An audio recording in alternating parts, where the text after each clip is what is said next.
Hi friends and potterheads, we are in chapter 18, Goblet of Fire, and in this chapter we have Harry receiving a lot of unwanted attention. He has been selected to compete in the Triwizard Tournament as the fourth participant, and there's a lot of attention being focused in on him.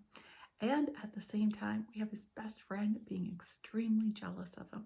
Now, Harry's not keen to want attention. When he looks back on his life, every time he is receiving unwanted attention, it actually results in negative consequences. Think of when he's at the Dursleys. Every time he gets attention, it ends up with him having to suffer consequences. On the other hand, we have Ron, who is having to constantly compete with his brothers for just awareness that he's existing, because there's so many people in the household. There's so much there. And not that Mrs. Weasley and Mr. Weasley aren't providing all the love that they possibly can. They love their children unconditionally. There is a lot of love there. But Ron feels like he's always kind of like having to prove himself, and he's not visible. Where Harry doesn't want to be visible. And this is where we have a little bit of conflict coming between the two of them, but we also see this in our day-to-day lives. Where are you feeling jealous of somebody else's fame, fortune, whatever it is? Like maybe there's something there for you to look at, or maybe you're getting unwanted attention.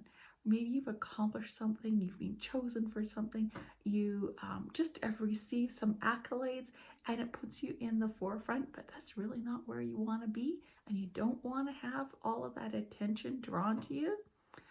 I want you to think about, what does it feel like to stand in the other person's shoes when you get into those conflict situations?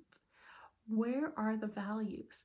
Ron has a value around feeling loved, belonging, and part of something. When Harry's chosen, he doesn't feel like he's part of it because he feels he's being left out of the equation.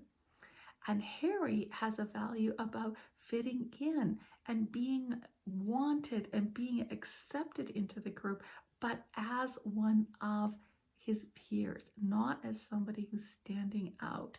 And so being, finger pointed and accolades being put onto him and pressure being put on to be this hero, this champion, is a lot of extra effort. So where does that show up for you?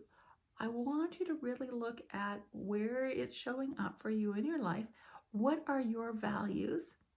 And how can you look at it differently? And maybe it's about having a conversation with the person that you're having conflict with and saying, look, here are my values. I get your values might be this. Can we work on a compromise? Can we find a middle ground so that we can move forward with this, and so that we can continue a relationship and a friendship without being in conflict with each other? Really difficult chapter. If you are struggling with this, don't hesitate to reach out to me. Love hearing your comments and feedback, and I look forward to having you here next week. Take care. Bye now.